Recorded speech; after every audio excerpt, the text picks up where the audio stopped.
Hello student, एक बार फिर से आपका स्वागत है मेरे साथ फिजिकल की क्लास में यार। और फटाफट आज हम चैप्टर 6 पढ़ने वाला है, स्टाफिंग।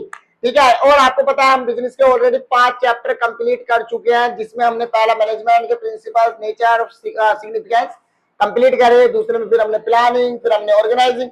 अब हम करेंगे स्टाफिंग।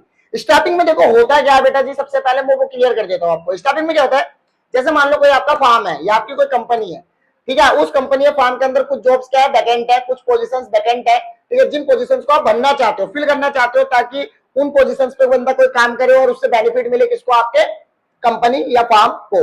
तो बस ऐसे जब हम हायर करते हैं ना, तो आप ये कह सकते हो हायरिंग ऑफ पर्सन, ठीक है, फॉर द राइट जॉब।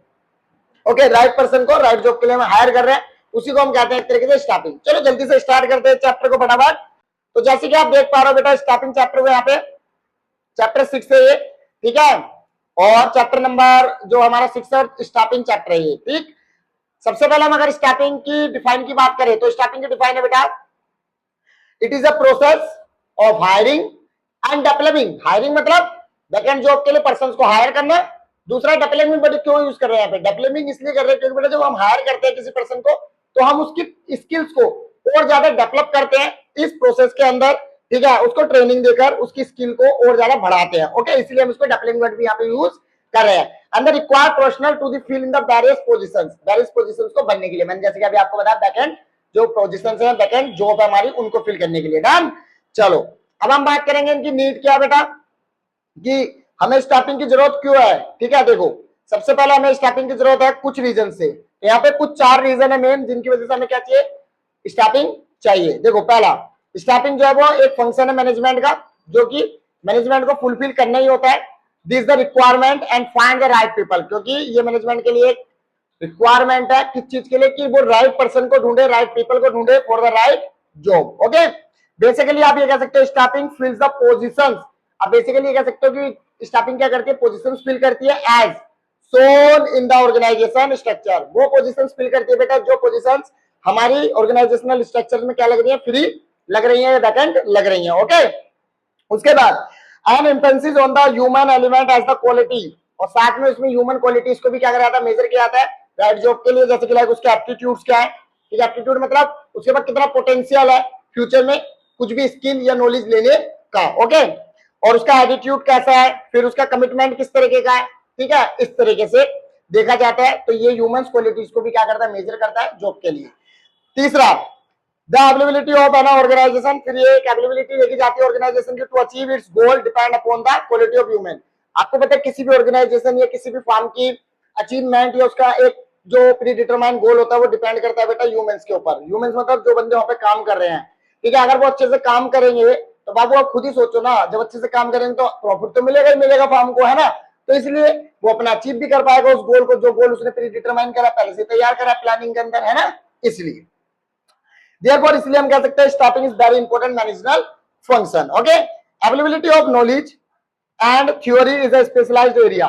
और यहाँ पे ध्यान रखना, अवेलेबिलिटी ऑफ नॉलेज और थ्योरी जो है वो स्पेशलाइज्ड एरिया होता है, ठीक है, किसी भी पोजीशन के लिए, क्लियर और पर्सन के लिए। And research on various expect of staffing, और बहुत सारे एक्सपेक्ट है बेटा स्टाफिंग के, ठीक है, जिसके ऊपर हमें क्या करना पड़ता है, रिसर्च करनी पड़ती है। जैसे कि देखो रिक्रूटमेंट, देन सिलेक्शन, ठीक है, compensation and incentives and training and development and can be utilise for better result. ये सारे के सारे एस्पेक्ट्स हम यूज करते हैं स्टाफिंग के अंदर, ताकि हम एक अच्छा रिजल्ट क्या कर सके, फाइंड आउट कर सके, या एक अच्छा रिजल्ट ला सके अपने फार्म के लिए, अपने ऑर्गेनाइजेशन के लिए। ओके, तो ये कुछ 4 बड़े पॉइंट है जिनकी वजह से हमें क्या चाहिए, स्टाफिंग। क्लियर। चलो अब हम इंपॉर्टेंस देखते हैं कि हमारे फार्म के लिए क्यों इंपॉर्टेंट होती है स्टाफिंग। ठीक है, देखो स्टाफिंग की इंपॉर्टेंस सबसे पहले बेटा ये क्या हेल्प करती है, help discovering and obtaining the competent and professional for various job. सबसे पहले बेटा स्टाफिंग जो होती है वो हमें डिस्कवर करके देती है और ऑब्टेन करके देती है कंपिटेंट पर्सनल, मतलब एक ऐसा बंदा जो जॉब के लिए एकदम राइट है, ऐसे पर्सन को हमें ढूंढ के देगी। ओके, दूसरा makes for higher performance by putting the right person, फिर उसके बाद higher position, sorry higher performance देगी हमें कि राइट पर्सन को राइट जॉब पर पहुंचाकर, ठीक है, कि जिस जॉब के लिए जो बंदा बना उस जॉब को उसको देंगे। सिंपल चीज है, वो उस पर अच्छी परफॉर्मेंस करेगा तो अच्छा रिजल्ट मिलेगा, है ना। तो इसलिए उसके बाद ये इंश्योर करती है continuous survival and growth of enterprise, enterprise की ग्रोथ और उसके सर्वाइवल को क्या करती है, इंश्योर करती है। क्योंकि देखो राइट जॉब पर राइट पर्सन होगा तो अच्छे से अच्छा ग्रो करेगा आपका एंटरप्राइज, तो उसकी ग्रोथ होगी, उसका कंटिन्यूस प्रोसेस जो है वो सर्वाइव करता रहेगा मार्केट में, इस तरीके से, ठीक है। और जो प्लानिंग होती है उसको सक्सेस करता है, प्लानिंग को भी क्या बनाता है, सक्सेसफुल बनाता है।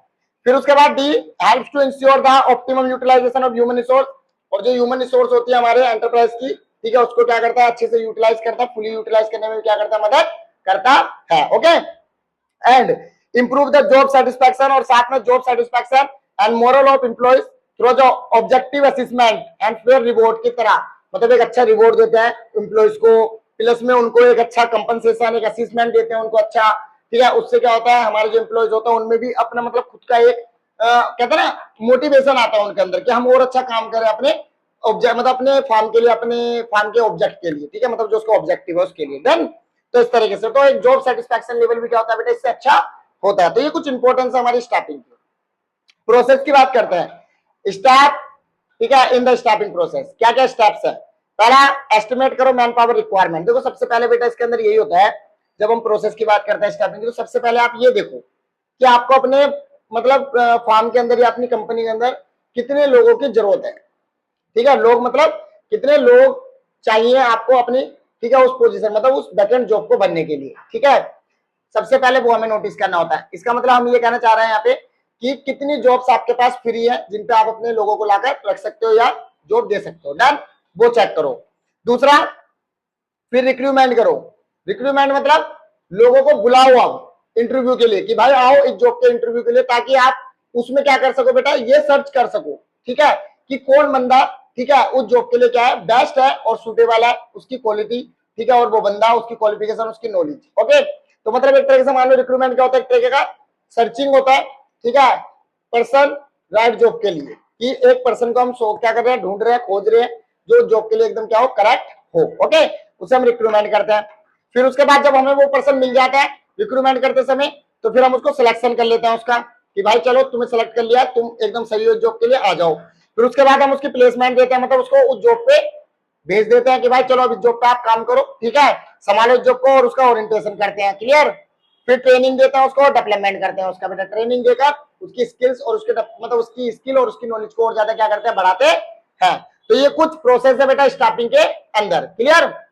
उसके बाद बेटा ध्यान रखना इसके अंदर और भी आते हैं, जैसे कि प्रमोशन, ठीक है, अप्रेजल्स और साथ में कंपनसेशन, ये भी आपके स्टाफिंग के ही प्रोसेस होते हैं। डन। तो फिलहाल तो मेन जो है वो 5 प्रोसेस है, इन 5 प्रोसेस के थ्रू हम स्टाफिंग प्रोसेस को खत्म कर सकते हो। काफी इंपॉर्टेंट है, ध्यान रखना, पेपर में आता है ये। ओके, काफी इंपॉर्टेंट है ये, यहाँ पे बहुत इंपॉर्टेंट है, ठीक है। अब यहाँ देखो, अब यहाँ पे मैंने जैसे कि एक स्टेप बताया था आपको, एक प्रोसेस रिक्रूटमेंट, ठीक है, जो मैन पावर को, ठीक है, मेजर करने के बाद या मान लो कैलकुलेट आइडेंटिफाई करने के बाद जो स्टेप आता है, सेकंड स्टेप मतलब स्टाफिंग का प्रोसेस का, वो है रिक्रूटमेंट। उसकी डिफाइन जरा मैं बताता हूँ, काफी इंपॉर्टेंट है, डिटेल में इसलिए पढ़ा रहा हूँ। देखो मीनिंग, अगर मैं मीनिंग की बात करूं रिक्रूटमेंट की, तो मीनिंग क्या बेटा, process of searching for prospective employ. Prospective मतलब एक राइट एम्प्लॉय, ठीक है, और stimulating them to apply for job, और जो जॉब के लिए उसने अप्लाई करा उस जॉब के लिए वो एकदम सही है या नहीं, उस पर्सन को इसमें चॉइस किया जाता है या सर्च किया जाता है, खोजा जाता है। मतलब इसके अंदर देखो क्या क्या चीजें इन्वॉल्व होती है रिक्रूटमेंट में। सबसे पहले बेटा identification of the different source of labour supply. सबसे पहले तो हम उन सोर्सेज को ढूंढते हैं कि किन सोर्सेज से हम लोगों को बुला सकते हैं जॉब के लिए, इंटरव्यूज के लिए, ठीक है। उसके बाद असेसमेंट करते हैं देयर वैलिडिटी, फिर उनकी वैलिडिटी को असेसमेंट करते हैं कि जिन बंदों ने अप्लाई करा है हमें, क्या वो बंदे जॉब के लिए ठीक भी है, उनको इंटरव्यू पे बुलाना ठीक रहेगा भी या नहीं। तो जो बंदा लगता है कि हाँ ये बंदा ठीक रहेगा इंटरव्यू पे बुलाने के लिए, तो उसको बुला लिया जाता है, उसका इंटरव्यू लिया जाता है। फिर उसके बाद choosing the most suitable source, ठीक है, फिर इसमें सबसे ज्यादा सुटेबल सोर्स को चॉइस किया जाता है। सुटेबल सोर्स मतलब एक्सटर्नल इंटरनल दोनों होती है। इंटरनल मतलब कि फार्म के अंदर से किसी को ले लिया आपने, ट्रांसफर कर दिया किसी का, ठीक है, ये किसी नॉन में बंदा है तो उसकी मदद से हमने कर लिया, या फिर एक्सटर्नल सोर्सेज होती है उसकी मदद से। अभी मैं पढ़ाऊंगा एक्सटर्नल जो आपकी सोर्सेज होती है और इंटरनल वो कौन सी होती है, तो वो चॉइस करते हैं हम कि कौन सी सोर्स हम यूज करें, ठीक है, रिक्रूटमेंट के लिए। उसके बाद inviting applications from prospective candidate for vacancies, और फिर इनवाइटिंग करवाते हैं क्या, एप्लीकेशंस प्रोस्पेक्टिव कैंडिडेट से, मतलब जो सही कैंडिडेट है उसके द्वारा। देखो यहाँ पे इंटरनल सोर्सेज कौन से होते हैं और एक्सटर्नल बेटा। इंटरनल जैसे कि आपने नॉर्मली ट्रांसफर कर दिया या प्रमोशन कर दिया या फिर मान लो ले ऑफ कर दिया, ठीक है, कुछ टाइम के लिए भेज दिया किसी को, मतलब ले ऑफ का मतलब, ठीक है, उस काम पे कि भाई जा थोड़े दिन काम कर, अभी थोड़ा लॉस चल रहा है तो उसको थोड़ा कवर करके लेगा, अच्छे एम्प्लॉय को किसी को भेज दिया वहां पे। एक्सटर्नल में जैसे कि डायरेक्ट रिक्वायरमेंट कर लिया आपने, डायरेक्ट रिक्रूटमेंट मीन डायरेक्ट आपने बुला लिया बंदा, ठीक है, कैजुअल कॉलर से या फिर एडवर्टाइजमेंट करके या फिर एम्प्लॉय एक्सचेंज से, मतलब कुछ बंदे होते हैं ना, कुछ ऐसी जगह होते हैं, मान लो कुछ इंस्टीट्यूट वगैरह बंदे खोल लेते हैं कि भाई आपको अगर मतलब लेबर वगैरह चाहिए तो हमसे कांटेक्ट करना, हम आपके पास लेबर भेज देंगे, तो वो एक्सचेंज, ठीक है, कहलाता है एम्प्लॉयमेंट एक्सचेंज। प्लेसमेंट एजेंसीज, ठीक है, या मैनेजमेंट कंसल्टेंट से या फिर कैंपस से आपने बुला लिया, इंस्टीट्यूट वगैरह से किसी रिकमेंडेशन हो गई किसी एम्प्लॉय की तरफ से, या लेबर कॉन्टैक्ट या फिर एडवर्टाइजमेंट ऑन टीवी या फिर वेब पब्लिशिंग के थ्रू, किसी भी तरीके से मतलब आप बुला रहे हो, ठीक है, तो ये सारा एक्सटर्नल सोर्सेज होती है आपकी, जब आप किसी को बाहर से बुलाते हो, ठीक है, तो ये चीज, ये सारे एक्सटर्नल सोर्सेज में आती है, तो इनको ध्यान से समझना। अब देखो जरा हम मेरिट्स देख लेते हैं कि हमारे इंटरनल सोर्सेज के मेरिट्स और डीमेरिट्स क्या है, और एक्सटर्नल के।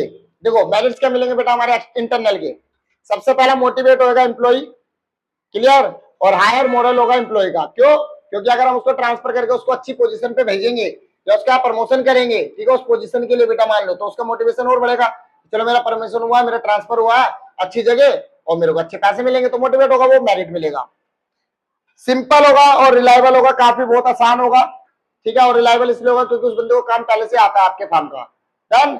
पे induce training not required, induce training required नहीं होगी। इंड्यूस ट्रेनिंग में क्या होता है बेटा कि कुछ दिनों या कुछ घंटों की होती है, जिसके अंदर क्या कराता है कि जो नया बंदा आता है उसको सभी एम्प्लॉय वगैरह से जो भी होता है उन सबसे मिलाया वगैरह जाता है कि भाई ये ऐसा है, ये सब ये है, इसका नाम ये है, वो है, फलाना ढिंकाना, ऐसे, तो उसमें इंड्यूस ट्रेनिंग होती है, थोड़ा बहुत उसको काम के बारे में बताया जाता है, तो इंड्यूस ट्रेनिंग की जरूरत नहीं पड़ेगी इंटरनल में।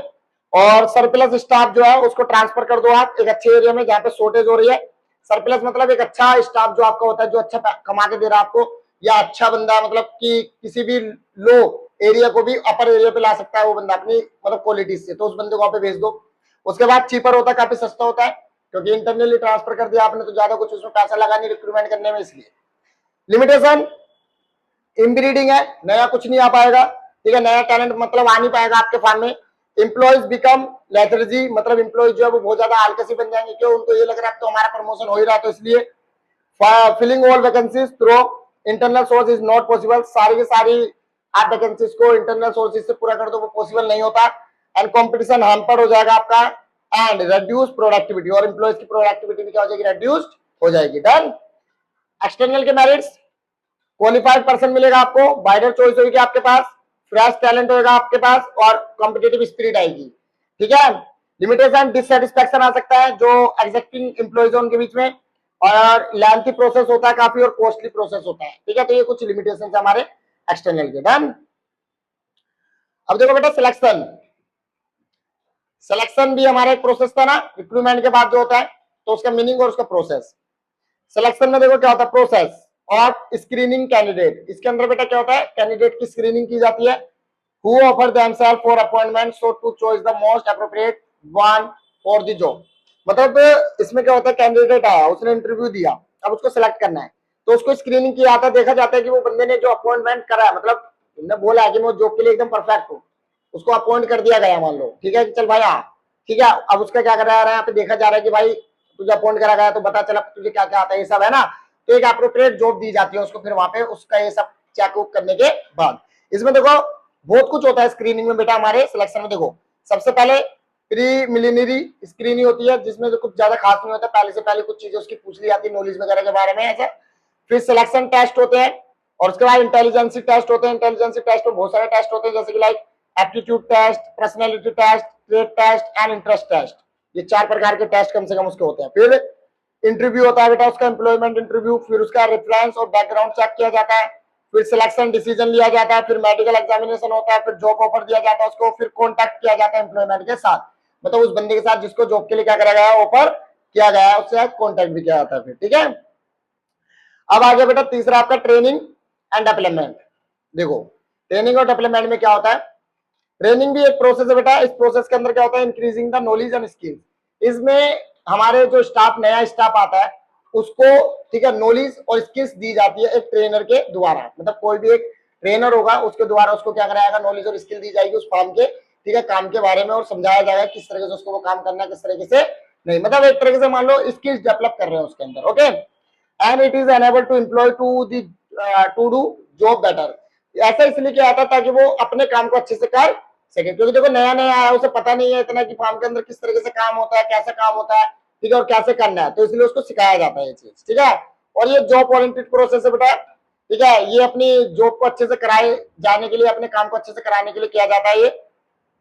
पर वही अगर मैं डेवलपमेंट की बात करूं तो डेवलपमेंट क्या है, टू लर्निंग अपॉर्चुनिटी होती है बेटा, एक तरीके की लर्निंग अपॉर्चुनिटी है किसी भी एम्प्लॉय के लिए या स्टाफ के लिए, design to help employ grow. और ये इसलिए की जाती है ताकि एम्प्लॉयमेंट जो है, जो एम्प्लॉय है, मतलब सॉरी एम्प्लॉयमेंट कह रहा हूँ, एम्प्लॉय जो है वो क्या कर सके, ग्रो कर सके। And it cover not only those, इसमें सिर्फ एक्टिविटीज नहीं, इसके साथ साथ improve the job performance but also those beach bring about the growth, personality and health. और इसमें सिर्फ जॉब ग्रोथ के लिए डेवलप नहीं किया था, साथ में इसमें पर्सनैलिटी भी डेवलप की जाती है स्टाफ की, ठीक है, मतलब उस एम्प्लॉय की, और individual progress toward the maturity and actualisation their potential capability या कैपेसिटी। और वो अपनी पोटेंशियल कैपेसिटी को और अपनी एक्चुअलाइजेशन को क्या कर सकता है, मैच्योर भी कर सकता है। और become the not only good employ, बल्कि वो एक अच्छा एम्प्लॉय नहीं बल्कि एक अच्छा इंसान, एक अच्छी औरत भी बन सकता है। Okay, the term development means growth of individual. Development का मतलब ही यही है बेटा कि ग्रोथ ऑफ इंडिविजुअल, किसी भी इंडिविजुअल की क्या करना है, ग्रोथ करना। And training is a short term process, और ये शॉर्ट टर्म प्रोसेस होता है, जबकि डेवलपमेंट गोइंग ऑन प्रोसेस है। ट्रेनिंग क्या है, चला थोड़ी बहुत दिन हो गई खत्म, पर डेवलपमेंट जब तक बंदा काम करता रहेगा, जब तक चलता ही रहेगा उसका डेवलपमेंट। ओके, तो ये एक ऑन गोइंग प्रोसेस होता है। डेवलपमेंट इंक्लूड ट्रेनिंग, डेवलपमेंट में ट्रेनिंग इंक्लूड होती है। ओके, चलो अब बात करते हैं नीड फॉर ट्रेनिंग, ट्रेनिंग की नीड क्यों है। देखो सबसे पहले क्या बेनिफिट मिलेंगे फार्म को हमारे, avoid wastage of time, time waste नहीं होगा, एफर्ट वेस्ट नहीं होंगे, मनी वेस्ट नहीं होगी, ठीक है। And in the hit and trial method, ठीक है, जो मनी इन्वॉल्व होती है हिट एंड ट्रायल मेथड में, वो वेस्ट नहीं होगी हमारी। फिर दूसरा, प्रोडक्टिविटी बढ़ेगी बंदे की, जिससे प्रॉफिट बढ़ जाएगा फार्म का। फिर इक्विप फ्यूचर मैनेजर्स, एक अच्छा फ्यूचर मैनेजर बन सकता है, मतलब इमरजेंसी कभी पड़े तो वो बंदा क्या कर सकता है, मैनेजर जैसे डिसीजन भी ले सकता है। एंड साथ में एम्प्लॉइज मोरल होता है उसका, ठीक है, और response to fast changing environment, fast changing environment में वो जल्दी से क्या कर लेगा, अपने आप को हैंडल कर लेगा और चेंज कर सकता है। उसके बाद सुपरविजन और स्टैंडर्डाइजेशन बढ़ जाता है उसका अच्छे से, तो ये फायदे होते हैं फार्म को, ठीक है, ट्रेनिंग से। एम्प्लॉय को क्या फायदे होंगे, उसकी स्किल डेवलप हो जाएगी बेटा, और बेटर परफॉर्मेंस हो जाएगी, उसकी अर्निंग भी हायर हो जाएगी इस वजह से, और लेस इंसिडेंट और सेटिस्फैक्शन और बहुत ज्यादा हो जाएगा एम्प्लॉय के अंदर। ये फायदे होते हैं ट्रेनिंग के किसी भी एम्प्लॉय को और फार्म को। और हमारी ट्रेनिंग जो होती है बेटा दो तरीके की होती है, ऑन द जॉब और ऑफ द जॉब, ठीक है, ध्यान से समझना। एक ट्रेनिंग जो ऑन द जॉब हो रही है, और एक ट्रेनिंग बेटा जो ऑफ द जॉब हो रही है। तो देखो सबसे पहले on the job training, employ are trained while they are performing job, मतलब एम्प्लॉय को तभी ट्रेन किया जाता है जब वो जॉब कर रहा है, मतलब काम करते करते ही उसको सिखाया भी जाता है साथ साथ कि किस तरीके से काम करना है। और यहाँ पे क्या होता है, off the way employ by taking them away from the work position, मतलब जहां पे वो काम कर रहा है वहां से कहीं दूर, ठीक है, किसी और अंदर, मतलब अनदर फ्लोर पर उसको वो ट्रेनिंग दी जाती है, ठीक है, और वहां पे इसी तरीके का एक माहौल बनाया जाता है जैसे वो जॉब कर रहा है। जैसे मान लो अभी यहाँ पे बंदा जॉब कर रहा है, यहाँ पे जैसा माहौल है ना जॉब का, बस वैसे ही सेम माहौल ऐसे, ठीक है, ट्रेनिंग प्लेस पे बनाया जाता है सेम वही माहौल, और वहां पे उसको ट्रेन किया जाता है। ओके, एम्प्लॉय लर्न करता है बाय डूइंग, यहाँ पे काम करने के साथ साथ सीखता भी है बंदा, ठीक है। और यहाँ पे बंदा क्या करेगा, एम्प्लॉयर स्पेसिफिकली अरेंज किया जाता है ट्रेनिंग उसको, और प्रोग्राम और वर्कशॉप की मदद से उसको करा जाता है एक्सपर्ट्स को बुलाकर। और यहाँ पे एडवांटेज क्या, employ can be learn about the practical problems by working on the job, यहाँ पे प्रैक्टिकल प्रॉब्लम को जल्दी सीख पाता है वो वर्किंग जॉब काम करके। और यहाँ पे क्या होता है, सुटेबल होता है मैनेजरल जॉब पोजीशन, और where the large number of employees has to be train, यहाँ बहुत सारे एम्प्लॉइज को क्या करा रहा होता है, ट्रेन किया जा रहा होता है। डिसएडवांटेज क्या, result in the wastage of resource, यहाँ पे कई बार रिसोर्स वेस्टेज हो जाती है और डिसरप्ट हो जाता है नॉर्मल फंक्शनिंग बेटा, क्योंकि एक नया बंदा आ गया उसको पता नहीं, बार बार बताना पड़ रहा है बीच बीच में काम को छोड़ छोड़ के, इसलिए। और यहाँ पे ये है मोर एक्सपेंसिव, ये बहुत ज्यादा एक्सपेंसिव पड़ जाता है, ठीक है। और एडवांटेज क्या है इसका, trainee to concentrate better because they are free from job, और यहाँ पे जो ट्रेनी होता है ना, ट्रेनर मतलब वो, सॉरी ट्रेनी मतलब जो सीख रहा है वो ज्यादा ध्यान दे पाता है बेटा, क्योंकि उसको काम पे ध्यान नहीं देना, सिर्फ ट्रेनिंग पे ध्यान देना, इसलिए। टाइप्स, अप्रेंटिसशिप प्रोग्राम या इंटर्नशिप प्रोग्राम, और वेर्सेटाइल ट्रेनिंग या इंड्यूस ट्रेनिंग। देखो एप्रेंटिसशिप प्रोग्राम बेटा जिसके अंदर मतलब नॉर्मली सिखाया जा रहा है, ठीक है। ट्रेनिंग और एंट्रेंशिप तो आपको पता ही है, इंस्टीट्यूट वगैरह वाले किसी फार्म में कंपनी में बच्चों को सीखने के लिए भेज देते हैं। और वेस्टिब्यूल ट्रेनिंग जहाँ पे बिल्कुल जो मतलब जो प्लेस की तरह ही वर्क प्लेस बना दिए जाते हैं, मतलब ट्रेनिंग प्लेस बना दिए जाते हैं जहाँ पे बिल्कुल वर्क प्लेस की तरह ही सब कुछ किया जाता है डायनेमिक तरीके से, ठीक है। या मान लो एक तरीके से वहाँ पे सब कुछ वही चीजें होंगी जो उसकी जॉब पर होने वाली है, जो उसको मिलने वाली है काम करते टाइम। और इंड्यूस ट्रेनिंग में तो मैंने आपको बताया कुछ घंटे की होती है या कुछ दिनों की, लोगों से मिलाया उलाया बताया उसको किस तरीके से क्या करना, बस हो गया, ठीक है। अब देखो situation in this training is required, वो कौन सी सिचुएशन है जब हमें ट्रेनिंग की जरूरत पड़ती है। सबसे पहले increase in labour turnover, inexperience professionals हो रहे हैं, industry is expanding, economic recover after dispersion और डिप्रेशन, और इंट्रोड्यूस न्यू टेक्नोलॉजी, या फिर as a tool for controlling. तो बेटा इन सभी कंडीशंस में हमें ट्रेनिंग की क्या पड़ती है, जरूरत पड़ती है। तो बेटा जी ये आपका चैप्टर जो था स्टाफिंग कंप्लीट हो गया पूरा, ठीक है। इसके अलावा इस चैप्टर से कुछ नहीं पूछा जाता, तो फिलहाल इतने से ही था, छोटा सा चैप्टर, ठीक है। तो चलो इसको भी आप कर लेना अच्छे से, ठीक है। तो फिलहाल अब नेक्स्ट चैप्टर में मिलेंगे हम, ठीक है, आपके साथ। तो तब तक के लिए आपको बाय यार। और हाँ, अगर आप मेरे चैनल पे पहली बार हो तो आप प्लीज सब्सक्राइब जरूर कर लो चैनल को, ताकि आगे आने वाली बाकी इंपोर्टेंट वीडियोस भी आपको मिलती रहे, ठीक है। ताकि आप अपने सिलेबस को और अपने पेपर को अच्छे से कर पाओ बीएसटी, क्योंकि ज्यादा दिन नहीं है, 2 डेज है बस, और 2 डेज के अंदर बहुत कुछ होने वाला है। और ये पेपर का रुखी भी बदल जाएगा, ध्यान रखना। मैं आपको ऐसी ऐसी चीजें बताने वाला हूँ 2 दिन के अंदर, ठीक। तो चलो मिलते हैं नेक्स्ट क्लास में नेक्स्ट चैप्टर के साथ, तब तक के लिए आपको बाय।